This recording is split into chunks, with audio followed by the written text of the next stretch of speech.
बात यह है प्यारे कि कैकेयी जी ने महाराज दशरथ को लग जरूर रहा है, लेकिन कैकेयी जी मांग क्या रही हैं? मांग यही रही हैं कि सुनहूं प्राण प्रिय अरे भावत जी का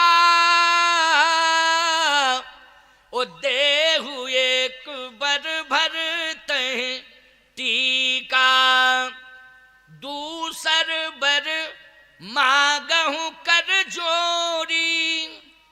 अच्छा बोलो, मांग रही हैं तो किन शब्दों में मांग रही हैं? रामायण की चौपाइयां पढ़ो, ये इनमें शब्द किसी गलत शब्द का प्रयोग हो रहा है? हमारी समझ में तो नहीं हो रहा है। कहां हो रहा है? हाथ जोड़ रही हैं, सुनहु प्राण प्रिय भावत जी का। कितना बढ़िया संबोधन। अच्छा, ये कौशल्या जी बोल रही कि कैकेयी? कैकेयी बोल रही है। सुनहु प्राण प्रिय अरे भावत जी का और देहु एक बर भर तहि टीका दूसर बर मांगहूं कर जोरी। हाथ जोड़ के पूर्वहु नाथ मनोरथ मोरी। हे नाथ, मेरे मन के मनोरथ को आप पूरा करिए। ये तो मांगने की भाषा तो हमें अच्छी लग रही, क्यों लग रही नहीं? हे नाथ, मेरे मन के मनोरथ को आप पूरा करिए। अच्छा, क्या है तेरे मन का मनोरथ? तापस वेश विशेष उदासी और 14 बरस राम बन वासी। राम 14 साल के लिए वन चले जाएं। मैं एक बात पूछ रहा हूं और आप समझ जाएंगे और कुछ लोग तो समझ ही जाएंगे। भाई 14 बरस राम वनवासी, 14 साल के लिए राम वन चले जाएं, 14 साल के लिए, 10 साल के लिए क्यों नहीं, 11 साल के लिए क्यों नहीं, 14 साल के लिए क्यों, 21 साल के लिए क्यों नहीं, 14 साल के लिए? विद्वानों का मत है कि रावण की आयु ही शेष आयु मात्र 14 वर्ष की रह गई थी। ये विद्वानों का मत है। देखो भाई, विद्वानों ने मत निकाला होगा, ऐसा थोड़ी। नाना पुराण निगमागम सम्मतम, नाना पुराणों से रामचरितमानस की रचना हुई है। बोलो किससे हुई है? नाना पुराणों के माध्यम से। तो ये पौराणिक प्रमाण है कि रावण की 14 वर्ष की आयु शेष रह गई थी। अच्छा, एक बात बताएं, आयु किसकी शेष रह गई इसके बारे में ब्रह्मा जी जानते हैं या भगवान जानते हैं? या तो परमात्मा जानता है या ब्रह्मा जानते? बोलो भैया। कोई ज्योतिष के आधार पर कहते हैं तो वो भी तो ब्रह्मा ही का विधान है ज्योतिष। बोलो किसका विधान है? जल्दी बोलो। ब्रह्मा ही का विधान है कि नहीं? लेकिन कभी कभी ज्योतिष में भी प्यारे 1 सेकंड का जन्म का अंतर नहीं होना चाहिए, तब तो वो ज्योतिष सत्य है। और अगर 1 सेकंड का अंतर आ गया है तो ज्योतिष में बहुत सारी बातें मिलेंगी, सत्य निकल जाएंगी, लेकिन बहुत सारी बातें सत्य भी नहीं निकलेंगी, लेकिन बहुत सारी सत्य निकलेंगी। क्योंकि 1 सेकंड का भी अगर अंतर आ गया जन्मांक बनाने में, जन्म के समय का, तो परिवर्तन हो जाएगा। समझ गए हो कि नहीं? लेकिन केवल 2 ही जानते हैं जन्म के बारे में, जीव के जन्म के बारे में 2 ही जानते हैं कंफर्म, या तो ब्रह्मा या फिर भगवान स्वयं अखिल ब्रह्मांड नायक परात्पर परब्रह्म। या तो परब्रह्म जानता है या फिर ब्रह्मा जानता। बोलो जानता। अच्छा, ये दोनों बताएंगे तो 1 सेकंड का अंतर होगा क्या? 1 सेकंड का भी अंतर नहीं होगा। तो सीधी सी बात यह है कि कैकेयी जी को रावण की 14 वर्ष की आयु शेष रह गई, ये भगवान ही राम ने बताया था। कैकेयी जी को किसने बताया था? भगवान राम ने। तो भगवान राम, कैकेयी नहीं जानती थी, उसको क्या पता, उसको क्या मालूम? लेकिन बताया किसने था? जल्दी बोलो। भगवान राम ने बताया था। सही बात हम आपकी बता दें तो हम कुछ नहीं जानते, लेकिन हमारे अंदर जो भगवान बैठा है वो कह रहा है ऐसा बोल दो, वैसे ही बोल दिया। आपका महाराज बिल्कुल सही बताए, तो हम थोड़ी बताए, अंदर से कोई बुलवा दिया, उसने हमें बता दिया कि ऐसा बोल दो, हमने बता दिया। समझ गए हो कि नहीं बात को? ऐसे ही केकई नहीं जानती है, केकई को कुछ भी पता नहीं है, लेकिन ये तो राम जी को पता है कि 14 वर्ष शेष रह गए हैं। कितने वर्ष रह गए हैं? 14 साल। इसलिए केकई ने 14 वर्ष का ही वनवास मांगा। तो सीधी सी बात यह है कि जो भी मांग कर रही है वो अपने बेटे भरत के लिए नहीं कर रही है। केकई जो भी मांग कर रही है वो स्वयं राम जी का कार्य बनाने के लिए कर रही है कि आप जो संकल्प लेकर के इस धरती पर आए हो, आपका कार्य समय से पूरा हो, इसके लिए माध्यम मैं बन रही हूं, माध्यम मैं बन रही हूं। ये थोड़ी कि भरत के लिए। ये केकई इस बात को जानती थी कि भरत राज्य ले ही नहीं सकता है। इतना आदर्शवादी है भरत कि चाहे जितना प्रयास किया जाए, हम नहीं, चाहे जितने लोग मिलकर के प्रयास करें कि भरत को राजा बना दें, भरत राज्य स्वीकार नहीं करेगा, भरत राजा नहीं बनेगा। लेकिन प्यारे, इस बात को आप सुन लीजिए कान खोल करके। 14 साल का जो वनवास मांगा है वो किसकी इच्छा से मांगा है? राम जी की। और रहस्य बताया किसने है? रामई जी ने बताया है रहस्य। इसलिए केकई कहती है 14 बरस राम बनवासी, तापस वेश विशेष उदासी, 14 बरस राम बनवासी। 14 वर्ष राम बनवासी, 14 साल के लिए राम बन चले जाएं। लेकिन भरत के लिए राज्य क्यों मांगा? इसलिए कि टीका का अर्थ जानते हो? सुनो प्राण प्रिय भावत जी का देहो, सुनो प्राण प्रिय भावत जी का, और देव एक बार भरता है टीका, देव एक बार भरता है टीका। टीका सावधान, टीका मानी तिलक होता है कि आपने माथे में टीका लगा दिया, ये तिलक होता है। टीका मानी तिलक। भरत जी का तिलक होना चाहिए। सत्य तो प्यारे ये है कि भरत 14 साल के लिए इस कुल का प्रकाश है। टीका मानी होता है जैसे मस्तक पर चंदन लगाया तो ये प्रकाश है। ये संकेत क्या है? जैसे चंदन लगाया तो अक्षत लगाते हो, अक्षत मानी अंधकार ना हो कभी, बोलो भाई, छत ना हो मानी अंधकार नहीं, प्रकाश रहे, इसका यही अर्थ है। चंदन लगाया और क्या लगाते हो साथ में? अक्षत मानी चावल, चावल को कहते हैं अक्षत, मानी मस्तक पर जिंदगी में और मस्तक पर जीवन में कभी अंधकार ना हो, प्रकाश हो। 14 साल के लिए इससे सिद्ध हो रहा है कि टीका जो लगाना है वो कितने साल के लिए? 14 साल के लिए। 14 साल प्रकाश बना रहे। कहां? अयोध्या में। अच्छा, तो इसका मतलब है कि 14 साल राम के जीवन में अंधकार बना रहे? कहे नहीं नहीं, राम के जीवन में अंधकार रह नहीं सकता है। कैसे? क्योंकि राम स्वयं प्रकाश है, जगत प्रकाश प्रकाशक रामू। और दूसरी बात यह कि राम तहां राम रघुवंश मणि, राम तो स्वयं मणि है, मणि। और बोलो, मणि के द्वारा प्रकाश ही तो मिलता है। मणि की प्रधानता प्रकाश की होती कि नहीं होती? बोलो, मणि का मतलब है प्रकाश। तो प्रकाश तो राम भी है क्योंकि मणि है, मणि। तो प्रकाश तो राम के द्वारा होगा ना, रघुकुल की मणि है इसलिए प्रकाश तो राम के द्वारा होगा। कह नहीं नहीं, राम के द्वारा प्रकाश तो होगा, लेकिन राम के द्वारा प्रकाश होगा, लेकिन केवल अयोध्या में। मणि को अगर केवल अयोध्या में रखा जाएगा तो अयोध्या में प्रकाश होगा। और ये मणि अयोध्या से बाहर जहां जहां जहां जहां जाएगी वहां पर प्रकाश होगा। क्यों होगा कि नहीं होगा।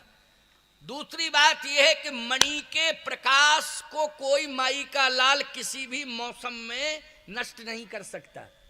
जैसे मान लीजिए आंधी आवे, तो आंधी आएगा तो मणि का प्रकाश क्या आंधी समाप्त कर सकती है? मूसलाधार पानी बरसे तो पानी बरसता रहे पानी, लेकिन मणि का प्रकाश बुझ सकता है क्या? बोलो, नहीं बुझ सकता है। मूसलाधार वर्षा भी मणि के प्रकाश को नष्ट नहीं कर सकती है। याद रखना, तेज आंधियां भी मणि के प्रकाश को बुझा नहीं सकती हैं, नष्ट नहीं कर सकती हैं। मणि का प्रकाश शाश्वत है। बोलो, है शाश्वत कि नहीं? तो फिर ये भरत भी प्रकाश कहा कि महाराज भरत तो दीपक रूपी प्रकाश है। किसका प्रकाश है? दीपक रूपी प्रकाश। कैसे? कहे जानहु सदा भरत कुल दीपा,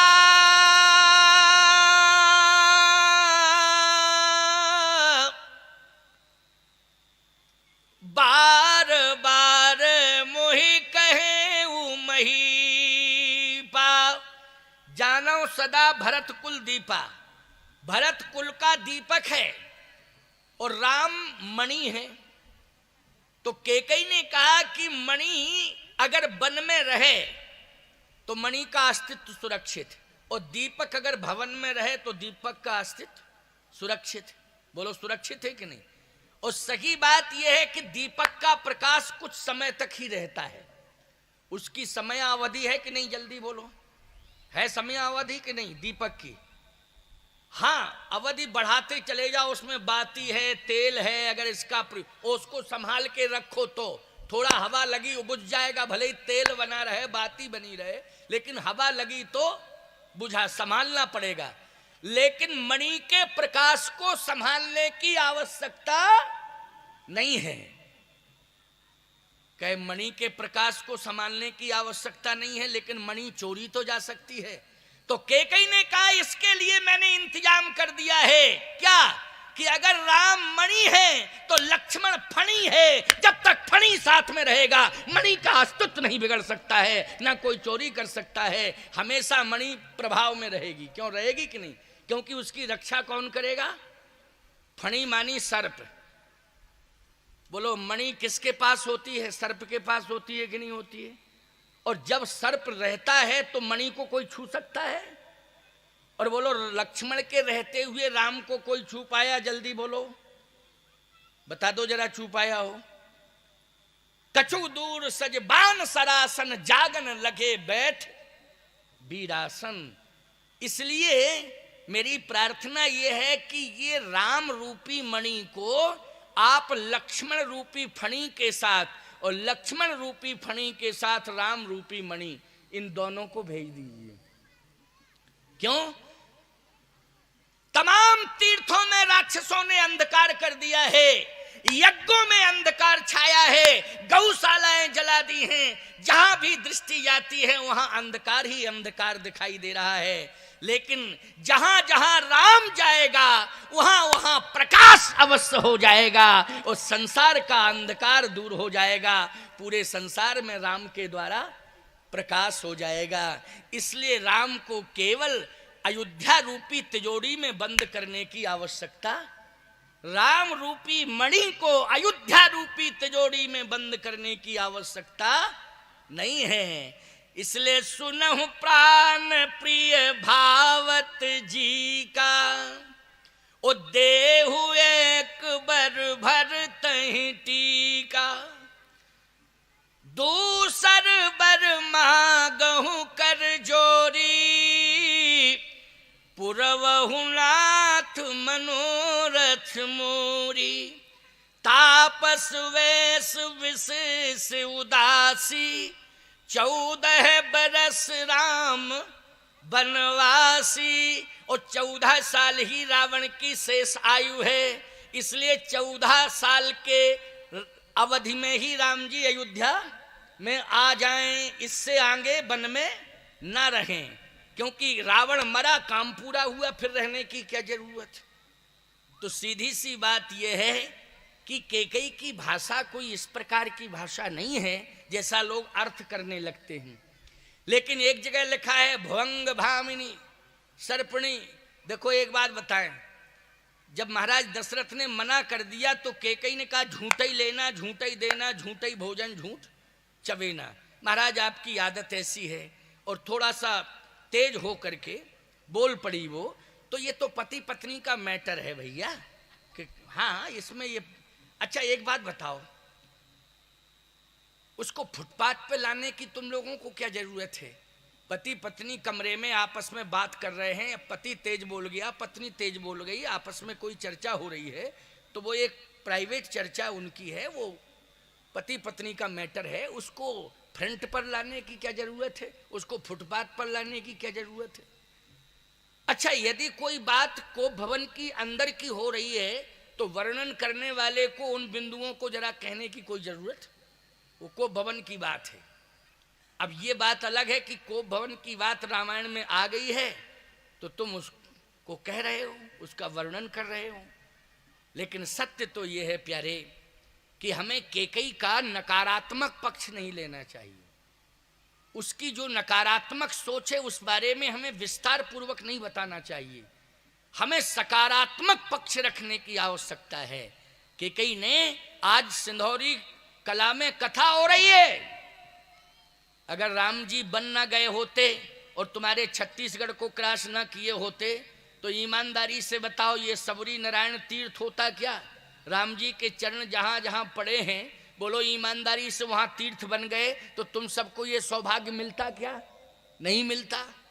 ये सारा सौभाग्य जो। अच्छा और एक बात और बताएं, वो कथा भी होती तो केवल राम विवाह तक होती, जन्म से लेकर के कहां तक कथा होती। सिय रघुवीर विवाह जे सप्रेम गावहि सुने, तिन कहं सदा उछाए मंगलाय तन राम जय, सियावर रामचंद्र की जय। बस कहे क्या हो गया, बोले रामायण पूरी हो गई। रामायण केवल बाल कांड में पूरी हो जाती। लेकिन सही बात आपको बता रहे हैं, ये 7 कांड जो हुए हैं, 7 कांड याद रखना, ये प्रत्येक मानव के जीवन के 7 अंग हैं। जैसे राम के 7 अंग हैं तो ये 7 कांड तुम्हारे 7 अंगों से जुड़ रहे हैं प्यारे। एक एक अंग इन कांडों के आधार पर आप संचालित करें, एक एक अंग का स्वरूप प्रकट करें। तो सीधी सी बात मेरी ये है कि रामचरितमानस में जो मातृ पितृ भक्ति भगवान राम की है, उस मातृ पितृ भक्ति में भगवान राम ने कौशल्या माँ को जितना संतुष्ट किया है, कैकेयी माँ को भी उतना ही संतुष्ट किया है, सुमित्रा माँ को भी उतना ही संतुष्ट किया है, और अपने पिता श्री महाराज दशरथ को भी उतना ही संतुष्ट किया है। अब दशरथ जी महाराज की स्वीकृति कैसे मानी जाए, तो रामायण की ये चौपाई है, प्रमाण के लिए स्वीकृति है। ये क्या है, कौन सी चौपाई है। अब हम चौपाई को निकाल रहे हैं अयोध्या कांड में ही, और ठीक उसी समय जब राम जी बन जा रहे हैं तभी हम चौपाई निकाल रहे हैं, और खोज की गई है। इस खोज की चौपाई को जरा तुम सुन लो। दशरथ जी महाराज राम जी से कह रहे हैं, राम तुम प्राण हो, अगर तुम चले गए तो मेरे प्राण निकल जाएंगे। भगवान राम ने कहा, पिताजी आप समझिए तो। कहे समझ चुका हूं, अब हमें समझने की जरूरत नहीं है। भगवान राम ने कहा अच्छा। अब भगवान की आंख बंद हो गई राम जी की। राम जी की जैसे ही आंख बंद हुई तो शंकर जी का स्मरण किया राम जी ने। आंख बंद हुई और शिव जी का स्मरण किया, और जैसे ही आंख बंद हुई शिव जी का स्मरण हुआ तो शिव जी कहते हैं, हाथ जोड़ के बताएं प्रभु आप याद कर रहे हैं। कहे हाँ अब आपकी जरूरत है। क्या जरूरत है। कैलाश पर्वत छोड़ के आप आ जाओ, मेरे पिताजी को समझा दो। मैं बन जा रहा हूं और मेरे पिताजी मुझे रोक रहे हैं, आप आके पिताजी को समझा दो। भगवान शंकर ने कहा वैसे तो आप ही समझाने में सक्षम हो। अरे हम सक्षम तो हैं, लेकिन बेटा है ना, बाप बेटा बाप को समझाए कि बाप बेटे को समझाए। क्यों भाई, है सक्षम लेकिन है तो बेटे ही। अब हम समझाने लग जाएं तो दुनिया कहेगी क्या जमाना आ गया कि बेटा बाप को समझा रहा है। देखो ये जमाना, क्यों कहते हैं नहीं कि देखो जमाना पलट गया है, अब तो बेटा बाप को समझा रहा है? तो हम बेटा हैं आखिर, लेकिन सही बात है ये कि आप आओ और आप समझाओ। ठीक है, मैं आता हूं। शंकर जी आए सीधे। जैसे शिव जी आए तो शिव जी ने दशा देखी महाराज दशरथ की। क्या दशा है? अर्धमूर्छित हैं, आंखों से आंसू गिर रहे हैं, शरीर कांप रहा है, अर्धमूर्छित हैं, थोड़ा थोड़ा होश है। भगवान शंकर जैसे ही आते हैं तो शिव जी ने स्पर्श किया दशरथ जी का, तो चैतन्यता आई, और जैसे ही चैतन्यता आई तो नेत्र खुल गए। नेत्र खुले, देखा कि मेरे सामने तो शशांक शेखर भूत भावन भगवान शंकर खड़े हुए हैं। आहा, दशरथ जी महाराज ने उसी समय चरण पकड़ लिए शिव जी के। दशरथ जी ने शिव जी के चरण पकड़ लिए और काश तोष तुम अब ढर दानी,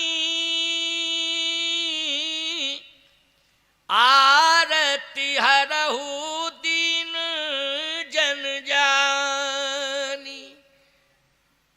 आज मैं बहुत दुखी हूं, आपसे मेरी प्रार्थना है, आप आ गए, कृपा करके दर्शन दिया है, आप मेरी समस्या का समाधान कर दें। बहुत बड़ी समस्या आई है और ये समस्या प्राण ले सकती है, इसलिए आप आ गए हैं। अब मुझे विश्वास है कि आप महामृत्युंजय भगवान हैं, इसलिए अब मौत मेरा कुछ भी नहीं बिगाड़ सकती है, क्योंकि आप जब सामने आ गए हैं, साक्षात सामने खड़े हैं। लेकिन जब तक समस्या नहीं निपटेगी, समाधान नहीं होगा, तो जिंदा तो रहूंगा, क्योंकि आपके प्रभाव से मौत नहीं आ सकती है, लेकिन घुट घुट करके जिंदगी जीऊंगा। तो घुट घुट करके जिंदगी जीना अच्छी बात नहीं होती है। क्यों, कौन चाहेगा भैया कि घुट घुट करके जिंदगी जी जाए? शंकर जी ने कहा ऐसी बात क्या है? बात यह है कि मेरे प्राण हैं राम, और आज राम बन जा रहे हैं। अब जब मेरे प्राण चले जाएंगे तो ये शरीर क्या करेगा, आप ही बताएं। इसलिए राम को रोको, राम बन न जाए। तुम प्रेरक सबके हृदय, सोमति राम ही देव, बचन मोर तज रही ग्रही, परिहरशील स्नेह। राम मेरी बात आज ना माने, वो बन ना जाए, अयोध्या में रह जाए, बस यही चाहता हूं और कुछ नहीं। शंकर जी ने कहा कि इसका मतलब है कि आप राम जी को वन नहीं भेजना चाहते? ना ना ना ना, बिल्कुल नहीं, अयोध्या में रहे। आंख बंद की शंकर जी ने, राम जी का ध्यान किया, तो राम जी तो हृदय में ही बैठे रहते हैं शिव जी के। का क्या चाहते हैं आप? भगवान राम ने कहा भोले बाबा 1% इच्छा नहीं है मेरी कि मैं अयोध्या में रहूं, लेकिन कलंक मेरे माथे ये लगेगा कि पिता रोकता रहा लेकिन पुत्र ने बात नहीं मानी और पुत्र चला गया, तो ये कलंक मेरे ऊपर लगेगा, कलंक से मुझे बचाओ। ऐसी मति मेरे पिता की कर दो कि मेरा पिता मुझे बन जाने के लिए आदेशित कर दे, ऐसी मति कर दो। शंकर जी बोले बहुत ही जटिल समस्या है, बहुत ही जटिल समस्या है, क्योंकि पिता कह रहा है कि बचन मोर तज रह ग्रह, परिहरशील स्नेह। आप ऐसी मति राम जी की कर दो, मेरे पुत्र की कर दो, मेरे पुत्र की ऐसी मति कर दो कि वो अयोध्या छोड़ के बन न जाए, ऐसी मति पुत्र की कर दो। पुत्र कह रहा है पिता की ऐसी मति कर दो कि पिता मुझे बन जाने के लिए आज्ञा दे दे, आदेश दे दे। बोलो धर्म संकट आ गया कि नहीं आ गया, जल्दी बोलो। अब यहां पर राम जी को अपनी पितृभक्ति की रक्षा करनी है कि पितृभक्ति, पितृभक्ति का मतलब क्या हुआ कि पिता की बात मानी जाए तभी तो पितृभक्ति है। लेकिन इसी बिंदु पर लोग टिप्पणी करने लग जाते हैं कि मर्यादा पुरुषोत्तम श्री राम ने अपने पिता की बात कहां मानी, और पिता के प्राण निकल गए और वो उनको छोड़ के चले गए वन। अगर मान लेते तो पिता के प्राण बच जाते। लेकिन सुनिए आप, दशरथ जी महाराज का यहाँ क्या स्वरूप प्रकट होता है, स्वीकृति कैसे मिलती है। यही है रामचरितमानस की गहराई। अब हम गहराई में डुबकी लगा रहे हैं और एक मोती निकाल के ला रहे हैं, भाव का मोती। क्योंकि मानस सिंधु में जब डुबकी लगाएंगे तो भाव का मोती जो है निश्चित रूप से आ जाएगा, और वो भाव का मोती तुम सबके हाथों में रहेगा। प्यारे, रहेगा कि नहीं रहेगा? और वो मोती हाथों में क्या तुम्हारे कानों तक पहुंचेगा, और वो मोती कर्णेंद्रिय के माध्यम से तुम्हारे हृदय के अंदर प्रवेश कर जाएगा। इसलिए हृदय सिंधु में वो मोती फिर प्रवेश कर जाएगा। तो सुनिए, दशरथ जी ने कहा कि ऐसी कृपा करो आप कि मेरा बेटा बन न जाए, ऐसी मति मेरे बेटे की हो जाए। वो मान ही नहीं रहा है मेरा बेटा, वो कहता नहीं मैं तो बन जाऊंगा, ऐसी मति कर दो। भगवान राम कहते हैं, बाबा तुम्हें मालूम है कि ये तुम्ही ने तो उपाय बताया था, देवताओं को, महात्माओं को सब तुम्ही ने उपाय बताया था ना, कि सामूहिक रूप से प्रार्थना करो, जय जय सुरनायक जन सुखदायक प्रणदीपाल भगवंता। जब सामूहिक प्रार्थना करोगे तो भगवान प्रकट हो जाएंगे, और भगवान वचन दे देंगे और तुम्हारा स्वर्ग बच जाएगा, महात्माओं के आश्रम बच जाएंगे, यज्ञ और गौ ब्राह्मण सबकी रक्षा हो जाएगी। लेकिन प्रार्थना करो तब। तो प्रार्थना की सबने, हम प्रकट हुए और वचन भी दिया, जन नृपो मुनि शुद्ध सुरेशा, तुम्हें लाग धरी हो नर बेशा। असुर मार थापे सुरन, असुरों को मारूंगा, थापन सुरन राखे निज सुध सेतु, जग विस्तार है विशद जस, राम जन्म कर हेतु।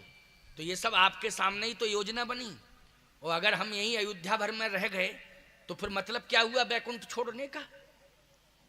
शंकर जी बोले, बात बहुत बड़ी है प्रभु, लेकिन अब क्या बतावें, कोशिश में लगे हैं, कोशिश कर रहे हैं। अब कोशिश कर रहे हैं, देखिए आप, कौन कोशिश कर रहे हैं? भगवान शंकर। किसको समझाने की कोशिश कर रहे हैं? प्रभु राम के पिता को। भगवान शंकर ने कहा, चक्रवर्ती सम्राट महाराज दशरथ, आपके सामने अगर धर्म खड़ा कर दिया जाए और धर्म के बगल में पुत्र को खड़ा कर दिया जाए, तो आपके वंश की परंपरा किसको है कि धर्म को प्राथमिकता दोगे कि पुत्र को? बोलो जल्दी। देखिए, ये किसने महाराज के सामने प्रश्न खड़ा कर दिया? भगवान शंकर ने। किसके सामने? दशरथ जी के सामने प्रश्न खड़ा कर दिया कि धर्म भी खड़ा है और पुत्र भी खड़ा है धर्म के बगल में। आपकी परंपरा क्या कहती है वंश की, कि पुत्र को प्राथमिकता देना है कि धर्म को? अब मैं बताता हूं कि आपके वंश की परंपरा क्या रही। सीवी ददीच हरिश्चंद्र नरेशा, उसहे धर्म हित कोटि कलेशा।